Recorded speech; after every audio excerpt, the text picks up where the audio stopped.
Welcome to our channel. నేను వరలక్ష్మి. బోనాలు. బోనం అంటే ఇది. ఆషాఢ మాసంలోనే బోనాల పండుగ ఎందుకు చేసుకుంటారు? అసలు బోనాలు అమ్మవారిని పూజించే హిందువుల పండుగ అంటారు. ఈ పండుగ ప్రధానంగా హైదరాబాద్, సికింద్రాబాద్, తెలంగాణ, రాయలసీమలోని కొన్ని ప్రాంతాలలో జరగబడుతుంది. అయితే సాధారణంగా జూలై లేక ఆగస్టులో వచ్చే ఆషాఢ మాసంలో ఈ పండుగ జరుపుకుంటారు. పండుగ మొదటి చివరి రోజుల వరకు అమ్మవార్లకు ప్రత్యేకంగా పూజలు జరగబడుతుంటాయి. సో ఈ నేపథ్యంలో బోనాల పండుగ అంటే ఏంది, బోనాల విశిష్టత ఏంటో తెలుసుకోవడానికి మనతో పాటు ఉప్పుగూడ శివన్న ఉన్నారు. సో ఆయన ఒగ్గు కళాకారులు మాత్రమే కాదు, ఆయన మంచి మంచి పాటలు కూడా పాడారు. ఇప్పుడు ఆయనతో మాట్లాడే ప్రయత్నం చేద్దాం. అసలు బోనం అంటే ఏంది, బోనంకున్న విశిష్టత ఏంటి, బోనానికి సంబంధించి ఎన్నో వివరాలు చాలా తెలుసుకోవాలి. పోతరాజులు, గావు పట్టడము అండ్ సామాన్యంగా బలిగంప అంటారు. ఇవన్నీ మనం ప్రత్యేకంగా తెలుసుకోవాలి. కాబట్టి మనతో ఇవన్నీ వివరాలు అందించడానికి ఉప్పుగూడ శివన్న ఉన్నారు. ఆయనతో మాట్లాడే ప్రయత్నం చేద్దాం. హాయ్ అన్న, నమస్తే. అమ్మ బాగున్నాం. అందరికీ నమస్కారము. నా ఒక శరణార్థులు. మీరు బాగుర్రమ్మ? బాగున్నానన్న. అన్న, బోనాల పండుగ అంటే ఏంది, బోనాలకున్న విశిష్టత ఏంది? బోనాల పండుగ అంటే ఆషాఢం నుంచి అమ్మవారి బోనాల పండుగ మొదలవుతుంది. ఈ ఆషాఢ మాసంలో బోనాలు ఎందుకు చేస్తారు? ఈ ఆషాఢ మాసం ఏంటంటే అమ్మవారు సంవత్సరానికి 365 రోజులు, 12 నెలలు, 24 కార్తెలు, 32 వారాలల్లా 9 నెలలు అమ్మవారు గ్రామాలన్నీ తిరుగుతుంది. గ్రామ దేవతలన్నీ గ్రామాలు తిరుగుకుంటా ఆషాఢం ముందు గుళ్ళల్లో వచ్చే ముందు అందరికి పోత వస్తుంది. అందరికి సజ్జగింజలో జొన్నితులో ఇట్లా పుండ్లు అయితే పోత అంటే కొందరికి అర్థమవుతుంది, కొందరికి అర్థం కాదు. ఆ గడమల కాడ కొందరు 3 రోజులకు కానీ 5 రోజులకు కానీ అమ్మవారి ముఖం మలిపిపోతుంది. రాళ్ళకు వస్తుంది, చెట్లకు వస్తుంది, జీవరాశులకు వస్తుంది, మనుషులకు వస్తుంది. ఆ అమ్మవారు వచ్చే ముందు ఆ గ్రామాలన్నీ తిరుగుకుంటా ఈ అమ్మవారు అనేది గుళ్ళల్లో ఏర వస్తుంది. ఆ గుళ్ళల్లో ఏర వచ్చే ముందే అమ్మవారు ఏర వచ్చినాకనే ఆషాఢ మాసం అనేది ప్రారంభమయ్యి బోనాల పండుగ అనేది ప్రారంభం అవుతుంది. అయితే అన్న, ఆషాఢ మాసం అంటే ఏంది, ఆషాఢ మాసంలోనే అమ్మవారికి బోనాలు ఎందుకు సమర్పిస్తారు? ఈ బోనాలు ఎందుకు సమర్పిస్తారంటే ఆనాడు ఫస్ట్ బోనం ఎవరు చేసిరంటే ఈ అందరికన్నా అమ్మవార్ల పెద్ద అమ్మవారు అంటే ఫస్ట్ పెద్ద తల్లి అంటే ఎల్లమ్మని. ఎందుకంటే ఆనాడు భర్త కోసము సచ్చాన బోనము తయారు చేసుకొని ఆ భర్తని కాపాడుకోనికి సచ్చాన బోనము తీసుకొని వెళ్ళినందుకు, ఆ భర్తని కాపాడుకోనికి సచ్చాన బోనము తయారు చేసినందుకు ఈ కలియుగం లోపల బోనం అని పేరు వచ్చింది. బోనం అంటేనే ఫస్ట్ ఎల్లమ్మ నుంచి సచ్చాన బోనం తయారయ్యింది. కాబట్టి ఇప్పటికీ ఆషాఢం ప్రారంభం అవుతుందంటేనే ఈ గోల్కొండ నుంచి ఆమె జగదమ్మ అంటారు, ఎల్లమ్మ తల్లి అంటారు. ఈ గోల్కొండ నుంచి ఫస్ట్ అందరికన్నా పెద్ద ఆమె కాబట్టి ఆ అమ్మవారి నుంచి బోనాలు, అమ్మవారు ఆ నుంచి బోనాల పండుగ మొదలయ్యి గోల్కొండ నుంచి తర్వాత బల్కంపేటలో అమ్మవారి కళ్యాణం చేసుకున్నాక ఉజ్జయిని, సికింద్రాబాద్ నుంచి బోనాల పండుగ ప్రారంభం అవుతుంది. అయితే అన్న, ఆషాఢ మాసంలో అమ్మవారికి ఎదుర్కోలేనిటిది ఉంటది. సో అమ్మవారికి ఎన్ని రోజుల ముందు ఎదుర్కొస్తారు, ఎందుకు ఎదుర్కొస్తారు? అమ్మవారు ఇప్పుడు ఆషాఢం ముందు మనం ఆడవిల్లలు అత్తగారింటికి ఎట్లా పోతారో, ఓ ఆడవిల్లు వస్తుందంటే ఇంటి లోపల నా బిడ్డ వస్తుందని మనం ఎంత ఖుషి పడతామో, ఆ అమ్మవారు మనం ఆడవిల్ల లేక అమ్మవారికి శాఖలు పోసి అమ్మవారు పూల ఘటం తయారు చేసి ఆ ఘటం లోపల అమ్మవారిని ఆవాహన చేసుకొని ఊరవతల గుళ్ళల్లకేని వేల తాళాలతోని డోళ్ళ సప్పుడుతోని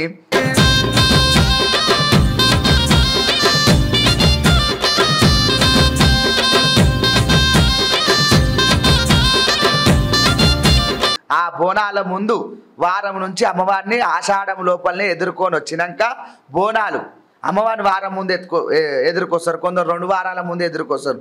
అమ్మవారు మొత్తం గ్రామాలను తిరుగుకుంటూ వచ్చి గుళ్ళల్లోకి వచ్చినాక బోనాల పండుగ ప్రారంభమవుతుంది. అమ్మవారి పండుగ 3 రోజులు అవుతుంది అంటారు.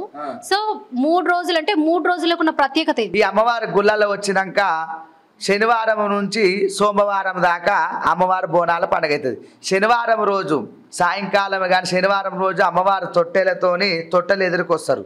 ఆదివారం రోజు కొందరు శనివారము తొట్టెలు ఎదురుకొచ్చినాక ఆదివారం బోనాల కార్యక్రమం అవుతుంది. సోమవారం రోజు మళ్ళీ అమ్మవారి గ్రామాలన్నీ తిరుగుకుంటా, ఇప్పుడు మేము ఉండేది పాత బస్సి, మా ఇక్కడ సైడ్ ఒక తీరు చేస్తారు. గ్రామాలు ఒక్కొక్క ఊర్లలో ఒక్కొక్క విషయం ఉంటుంది.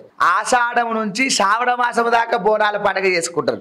కొందరు దిక్కులు ఆషాఢంలో అవుతాయి, కొన్ని దిక్కు శ్రావణ మాసములు అవుతాయి. మా దిక్కు అయితే శనివారం దిక్కు మేము తొట్టెలు తెస్తాము, ఆదివారం రోజు బోనాల పండుగ, సోమవారంని అమ్మవారిని మళ్ళా గుళ్ళల్లో అంటే గుళ్ళల్లకి మొత్తం ఊరేగింపు చేస్తారు సోమవారం రోజు. శ్రావణ మాసం అంటే ఊర్లలో బోనాలు చేస్తారు. ఇక శ్రావణం నుంచి శ్రావణ మాసం లోపల చల్లనైన తల్లి, ఆషాఢ మాసంలో అందమైన తల్లి అంటే ఈ అమ్మవారు 2 నెలలు బోనాల పండుగ చేస్తారు. ఆషాఢ మాసంలో మొదటి బోనం అనేది ఉంటుంది. సో ఆషాఢ మాసంలో మొదటి బోనం ఏ అమ్మవారికి సమర్పిస్తారు? మొదటి బోనం అంటే ఎల్లమ్మకు ఫస్ట్ గోలుకొండ నుంచి ఫస్ట్ ఆమె పెద్ద ఆమె కదా, ఈ దేవతల అందరికన్నా పెద్ద ఆమె కాబట్టి మొదటి బోనం అంటే కొందరు తొలి బోనం అంటారు, కొందరు నజర బోనం అంటారు, కొందరు మాత బోనం అంటారు. ఇప్పుడు ఈ బస్సు లోపల కొందరు కుమ్మరోలు ఎక్కిస్తారు, కొందరు ఒక్కొక్క కులం నుంచి గుడికి కొంత ప్రత్యేకత ఉంటుంది కదమ్మ. ఆ గుడి లోపల ఎవరన్నా పెద్దవాళ్ళు తాతల ముత్తాతల నుంచి కొందరు బోనాలు ఎక్కిస్తారు. ఫస్ట్ ఆ ఇంటి నుంచే బోనం రావాలని, ఆ ఇంటి నుంచి అమ్మవారికి బోనం కొందరు ఆడవిళ్ళని భావిస్తారు, కొందరు నిలబెట్టిన వాళ్ళు ఉంటారు. కాబట్టి ఒక్కొక్క దీనికి జాతి నీత అనేది ఏం లేదు. కొన్ని ఊర్లలో కుమ్మరోలు ఎక్కిస్తారు, కొందరు జాంబవంతులు, కానీ ప్రతి ఒక్క జాతి నుంచి మాత బోనం అని మళ్ళా తొలి బోనం అని ఎక్కిస్తారు. ఇట్లా అమ్మవారికి బోనం కన్నా ముందు బలిగంప అంటారు. బలిగంప ఎందుకు చల్లుతారు అసలు అమ్మవారికి? బలిగంప అంటే ఈ ఊరు లోపల అమ్మవారు దుష్టశక్తులను అన్నిటికీ శాంతి ఏ పనికి, మన గ్రామాలు మంచిగా ఉండనికని ఆ అమ్మవారు బోనాల అన్నం కొందరేమో శనివారం చల్లుతారు, కొందరేమో ఆదివారం చల్లుతారు, కొందరేమో సోమవారం చల్లుతారు. ఆ బలిగంప ఎందుకు చల్లుతారంటే ఈ ఊరు లోపల ఎన్నో దుష్టశక్తులు, కొన్ని ఊర్లలో గాయకత్తర అనేది అప్పుడు గత్తర లేపేది, మంత్రకాలే కానీ ఊర్లలో ఎన్నో తీర రోగాలు వచ్చి మనుషులందరికీ ఊరు మొత్తం ఆగమైపోతుంటే అమ్మ మా ఊరు మొత్తం చల్లగా ఉండాలి తల్లి అని ఆనాడు 18 పనివాట్లోళ్ళు ఈ బలిగంప చల్లేదైతే సాకలోళ్ళే. ఆనాడు నల్లబోసమ్మ తల్లి సాకలోళ్ళకి దివనార్తి పెట్టింది, బిడ్డలార కలియుగం లోపల నా గుళ్ళ గోపురాల కాడ బలిగంప మీదే, పొలిగంప నీదే, మైసమ్మ కాడ నీదే, మాంకలమ్మ కాడ నీదే, గ్రామ దేవతల కాడ కానీ ఏ దేవతల కాడ కానీ బలిగంప చల్లేది సాకలోళ్ళే. ఆనాడు సాకలోళ్ళే గంప ఎత్తుకొని బలో బలి సలని బలి, బలో బలి సలని బలి అని మన పొలిమేర అంటే మన ఊరు కానీ బస్సు కానీ గ్రామాలు కానీ ఊరు పొలిమేర చుట్టూ మొత్తం చల్లుతారు. ఆ ఊరు లోపల ఉన్న దుష్టశక్తులు అన్నిటికీ శాంతి చేసి గ్రామం మంచిగా ఉండనిక బలి చల్లుతారు. దాని పేరే బలిగంప. సత్యాన బోనం అంటే ఏంది? అమ్మవారికి కుండలనే బోనం సమర్పిస్తారు. బోనం ఎట్లా తయారు చేస్తారు?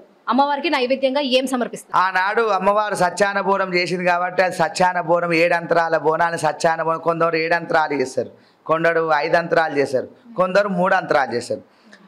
ఇప్పుడంటే గిన్నెలు వెళ్ళినాయి కానీ ఆనా నుంచి కుండల పాత్రలు కాబట్టి ఆ కుండ లోపలనే నైవేద్యం వండి ఆ నైవేద్యం అనేది వండేటప్పుడు మనం మాట్లాడకుండా నోటికి బట్ట కట్టుకొని ఆ పాత్ర లోపల వండేదే సత్యాన బోనం. అదే సత్యం అనుకోయ్య.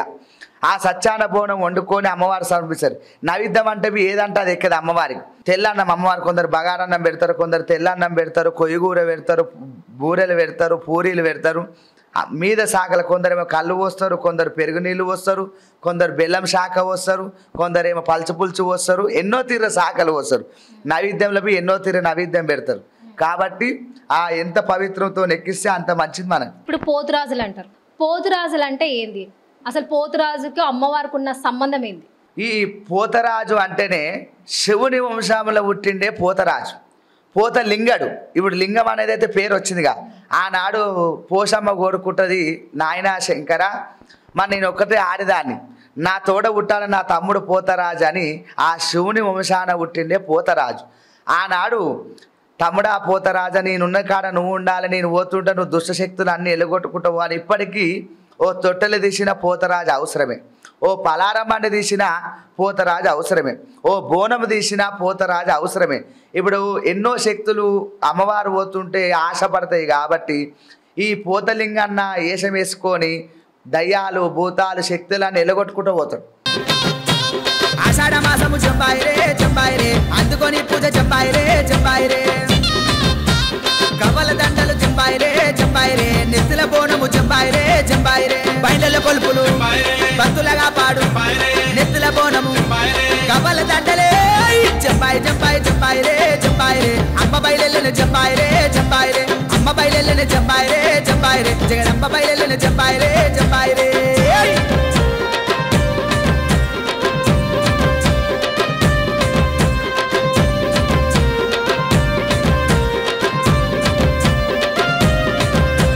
ఇప్పుడు ఈరగోల తిప్పుకుంటూ పోతారు. ఆ శక్తులన్నీ అడవిలో పోతుంటే తమ్మునికి ఎంతో భయమే.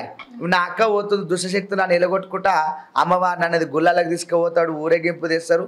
అందుకోసమే అమ్మవారి ముందు పోతరాజు వేసము వేస్తారు.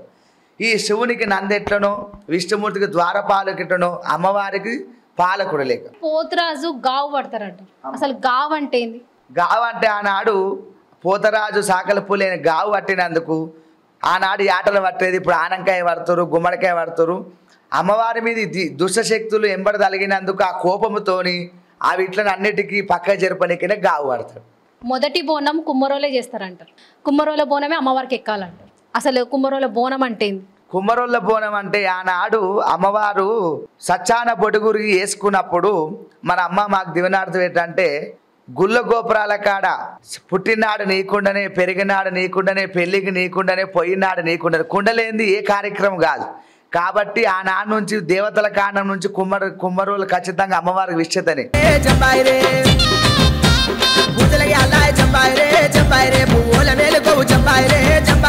గోలుకొండ మీద గొప్పైన తల్లివే బరకపేటలోన బంగారు తల్లివే జంబాయి జంబాయి జంబాయి రే జంబాయి రే. బోనాలు దింపేది ఇప్పుడు నువ్వు గుళ్ళకాడ చూడు, కడగాలన్నా పూజ చేయాలన్నా కుమ్మరోళ్ళే.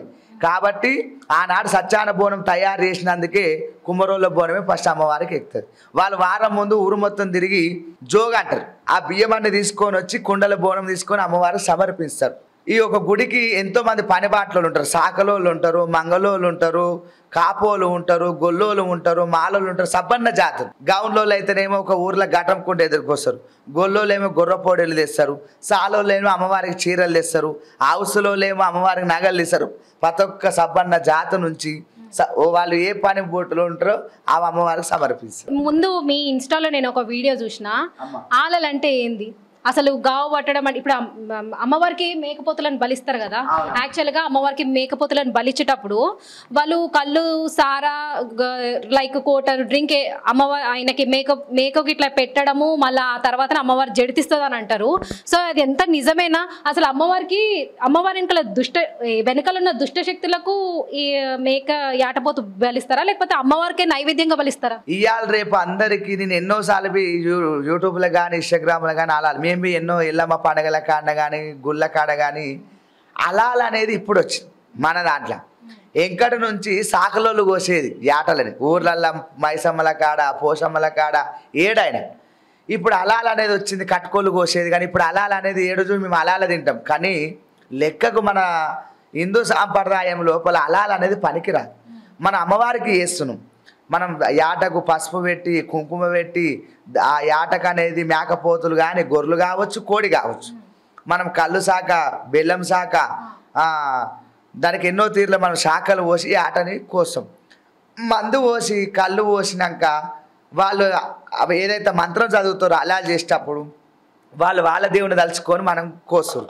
కోసినప్పుడు మన దేవునికి ఎట్లెక్కినట్టు అవుతుంది? నా క్వశ్చన్ కూడా అదే. అమ్మవారికి కళ్ళు శాఖ అన్నారు ఓకే, బెల్లం శాఖ అన్నారు ఓకే, మరి ఇప్పుడు చాలా మంది కూడా మందు పోస్తున్నారు, అది మందు ఎక్కుతుందా అని? మందు ఎక్కుతుంది. అమ్మవారికి మందుతో ఆర్తిస్తారు. గ్రామ దేవతలకు కానీ ఎల్లమ్మలకు కానీ పోషమ్మ, మైసమ్మ, మాంకాలమ్మ ఎంతో మందికి మందు ఎక్కుతుంది, కళ్ళు ఎక్కుతుంది. అంటే కొన్ని ప్రకృతులు అంటే ఎట్లుంటుంది అంటే ఒక్కొక్క ఆచారం మేము పనిబాట్లలో ఇప్పుడు ఒగ్గోళ్ళ ఆచారం వేరుంటుంది, బయలుల ఆచారం వేరుంటుంది, బ్రాహ్మణుల ఆచారం వేరుంటుంది, గ్రామ దేవతల ఆచారం వేరుంటుంది. అంటే ఒక్కొక్క ఊర్లలో ఒక్కొక్క సాంప్రదాయం ఉంటుంది, ఒక్కొక్క పనిబాట్లలో ఒక్కొక్క పూజారది ఒక్కొక్క విధానం ఉంటుంది. ఇప్పుడు బ్రాహ్మణులది ఏమో తీపొంటలు వాళ్ళది వేరు. మేము శక్తి పూజారణం కాబట్టి మల్లన్నకు పూజ విధానం వేరు, ఎల్లమ్మ పూజ విధానం అంటే ఒక్కొక్క దేవతలకు అనేది ఒక్కొక్క సాంప్రదాయం ఉంటుంది. కాబట్టి మా సాంప్రదాయం ప్రకారంగా మా తాతల ముత్తాతల నుంచి కానీ యాటకద కళ్ళు కోటలు పోసే ఆనాడు మేమే కోసేది, లేకుంటే సాకలోళ్ళన్నా కట్టుకోళ్ళతోనన్నా గోపించేది. కానీ ఇప్పుడు మాకన్నా ముందు ఇల్లుగాల్లో అలాలంటారు. కానీ అలాలు ఎప్పుడైతే నువ్వు ఈ ఆటని గోపిస్తావో అది అమ్మవారికి అయితే ఎక్కేది.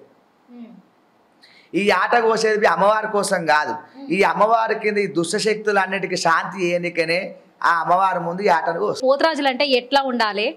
ఇప్పుడున్న జనరేషన్లో పోతరాజులు ఎట్లున్నారనంటే తాగి పోతరాజు వేషం వేసుకుంటున్నారు. అసలు పోతరాజు అంటే ఉపవాసంతో ఒక దీక్షతోని అమ్మవారి ముందుకు రావాలంటారు. మరి ఇప్పుడున్న జనరేషన్ అట్లా లేదు. పోతరాజు వేషం అంటే అప్పుడు పోతరాజు వేషం వేయాలంటేనే ఎంతో మంది భయపడేది. పోతరాజు అంటే అమ్మో పోతరాజు వేషం వేయాలంటే గురువులను కనుక్కొని వాళ్ళ పెద్దవాళ్ళని కనుక్కొని వేసేది. ఈ పోతరాజు అయితే నాకు 100%లో 10 మంది నాకు మంచిగా కనబడుతుండొచ్చు. ఇవాళ రేపు చెమికీలు పెట్టుకుంటలేరు. ఓ దయ్యాలు పోతరాజు వేషం వేసేది ఎందుకు? ఓ దుష్టశక్తులను ఎలగొట్టనీకే, ఓ గ్రామాన్ని కాపాడడానికి, అమ్మవారి రక్షణ కోసం మన పోతలింగాన్ని వేసిన దారని వేసుకుంటున్నాం. దయ్యాలు భూతాలు ఎలగొట్టే పోతరాజు నువ్వే దయ్యం లేక తయారయ్యి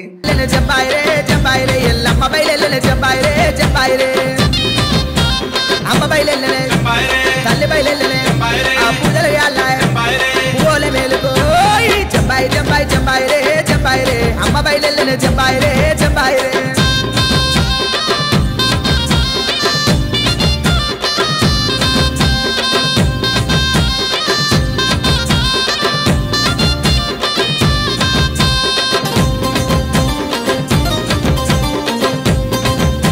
ఒక విధానం అనేది లేదు.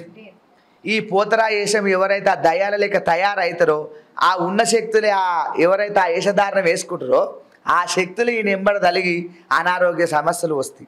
కుటుంబానికి ఎన్నో తీరుల ఇబ్బందులు కలుగుతాయి. అట్లాంటి వేషధారణ వేయొద్దు. పోతలింగన్న అంటే పోతలింగన్న తీరే తయారు కావాలి. వాళ్ళ గురువులు నడుచుకొని తాగి తినకుండా నిష్ఠనేమతతో ఎవరైతే పోతలింగన్న వేస్తారో వాళ్ళకి ఎప్పటికీ ఏ మంత్రతంత్రం లేకుండా ఆ స్వామి వాళ్ళని రక్షణ చేస్తారు.